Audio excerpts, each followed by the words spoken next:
लेकिन आलोचना कैसे करेंगे जब आप दिन भर कमाने खाने में लगे रहेंगे, जब आप दिन भर यूट्यूब और अदर तरह की सीरीज और वीडियोस देखने में लगे रहेंगे, जब आप दूसरों की आलोचना करने में लगे रहेंगे, जब आप बाहर घर के ताश पत्ते और हुक्का पीने में अपना समय बर्बाद करेंगे, तो ना तो हम शिक्षा को बचा पाएंगे और ना ही हम जो है किसी भी तरह की नई पॉलिसी, चाहे वो शिक्षा से जुड़ी हुई पॉलिसी हो, चाहे हमारे अधिकारों से जुड़ी हुई कोई बात हो, या फिर हमारे जीवन से बहुत महत्वपूर्ण निर्णय हो, हम उनको नहीं रोक पाएंगे। बेटियों को तो हम उस लायक भी नहीं समझते कि बेटियां शिक्षा ग्रहण करें, शिक्षित हों। हम उनको सिर्फ उतनी शिक्षा देते हैं, सिर्फ और सिर्फ उतनी शिक्षा देते हैं जितने में उनके लिए एक अच्छा सा लड़का, वर या दूल्हा मिल जाए। मेरा एक छोटा सा सवाल है, हम जिस पॉलिसी का विरोध कर रहे हैं, नो डाउट वो हमारे खिलाफ है, लेकिन जब ये नई शिक्षा नीति नहीं आई थी तब हम और आप या हम सब लोग शिक्षा को कितनी उसको वैल्यू दे रहे थे। मातन सर मेरे आइडियल हैं, मैं उनकी बात कभी टालती नहीं हूँ। मेरा नाम डॉक्टर संगीता वर्मा है, बाय प्रोफेशन में एडवोकेट हूँ, नई दिल्ली में रहती हूँ और समाज से काफी सालों से, जब से होश संभाला है तब से मैं समाज में काम कर रही हूँ। ये मेरा छोटा सा परिचय है। हम बात कर रहे थे नई एजुकेशन पॉलिसी की, न्यू, जिसे कहते हैं न्यू एजुकेशन पॉलिसी 2020। पॉलिसी को समझने के पहले हमें उसकी व्यवहारिकता को समझना होगा। बाबा साहब ने कहा था, शिक्षा शेरनी का दूध है, जो पिएगा वो गुर्राएगा।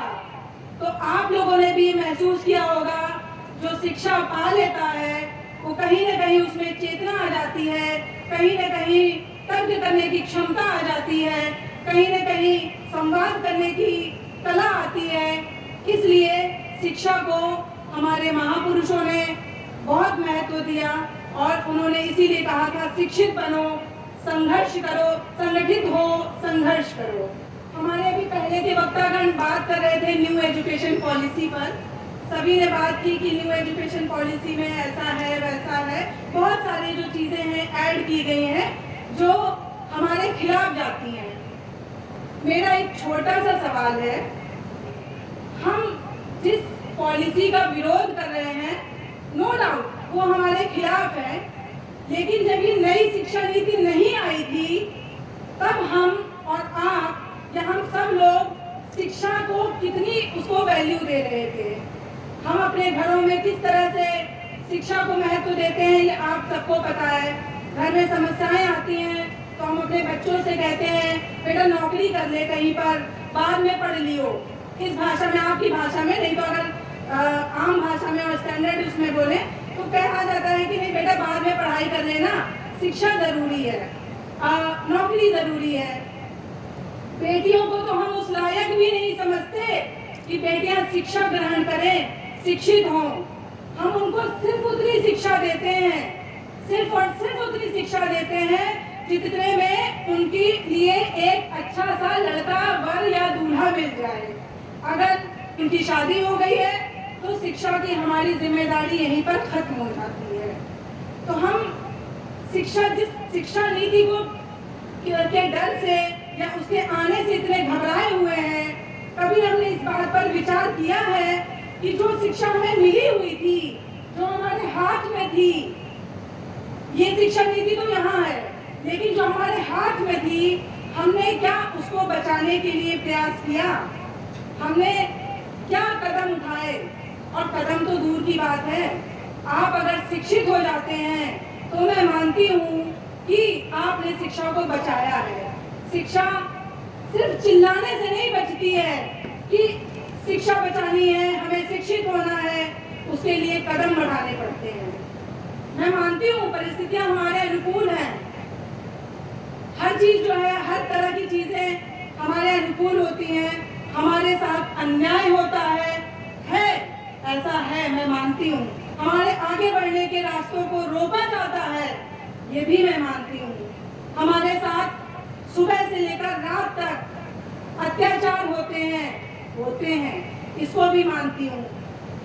हमारे पढ़ने लिखने के रास्तों को रोका जाता है, ये भी मानती हूँ। लेकिन उन रास्तों से गुजरकर मैं भी यहाँ आई हूँ। बाबा साहब अम्बेडकर जी भी उन्हीं रास्तों, उन्हीं पर, बल्कि इससे विपरीत परिस्थितियों में भी उन्होंने पढ़ाई की, शिक्षा ली और वो आगे बढ़े। तो हमारी कहीं न कहीं जिम्मेदारी आलोचना या किसी की बुराई करने से या किसी को कोसने से या किसी के लिए लानत देने से ज्यादा जिम्मेदारी हमारी होती है कि हम उस चीज को बचाने के लिए प्रयास कितना करते हैं। अगर हम उचित प्रयास करते हैं तो मुझे नहीं लगता कि हमें हमारे रास्तों को किसी भी तरह से रोका जा सकता है, हमें किसी भी तरह से कहीं पर हमारे बाधाएं खड़ी की जा सकती हैं। तो इसलिए मेरा आप सभी से अनुरोध है कि शिक्षा नीति को आप लोग पढ़िए, समझिए और उसकी आलोचना कीजिए। लेकिन आलोचना कैसे करेंगे? जब आप दिन भर कमाने खाने में लगे रहेंगे, जब आप दिन भर यूट्यूब और अदर तरह की सीरीज और वीडियोस देखने में लगे रहेंगे, जब आप दूसरों की आलोचना करने में लगे रहेंगे, जब आप बाहर घर के ताश पत्ते और हुक्का पीने में अपना समय बर्बाद करेंगे, तो ना तो हम शिक्षा को बचा पाएंगे और ना ही हम जो है किसी भी तरह की नई पॉलिसी, चाहे वो शिक्षा से जुड़ी हुई पॉलिसी हो, चाहे हमारे अधिकारों से जुड़ी हुई कोई बात हो, या फिर हमारे जीवन से बहुत महत्वपूर्ण निर्णय हो, हम उनको नहीं रोक पाएंगे। क्यों? क्योंकि हम में जागरूकता नहीं है। इसलिए इस बात को समझना जरूरी है कि शिक्षा जरूरी है, लेकिन जरूरी ये नहीं है कि हम शिक्षित हैं तो हम जागरूक भी हैं। आप सभी हमारे सामने बहुत सारे लोगों को जानते होंगे जो शिक्षित हैं, लेकिन आज भी वो बहुत तरह के पाखंड में, मनुवाद में, बहुत तरह की चीजों में लगे हुए हैं। तो शिक्षा किस तरह से हमारे जीवन में महत्व रखती है, अगर हम इस बात को व्यवहारिक तौर पे समझ लेते हैं तो मुझे लगता है हम शिक्षा को बचा भी पाएंगे और खुद भी एक ऐसे मुकाम तक अपने को ले जा पाएंगे जहाँ पर हम ये कह सकते हैं कि हाँ, हमने उस जिम्मेदारी को पूरा किया है जो हमारे महापुरुषों ने जिस जिम्मेदारी की हमसे उम्मीद की थी। इन सब शब्दों के साथ मैं यहाँ पर अपनी बात खत्म करती हूँ।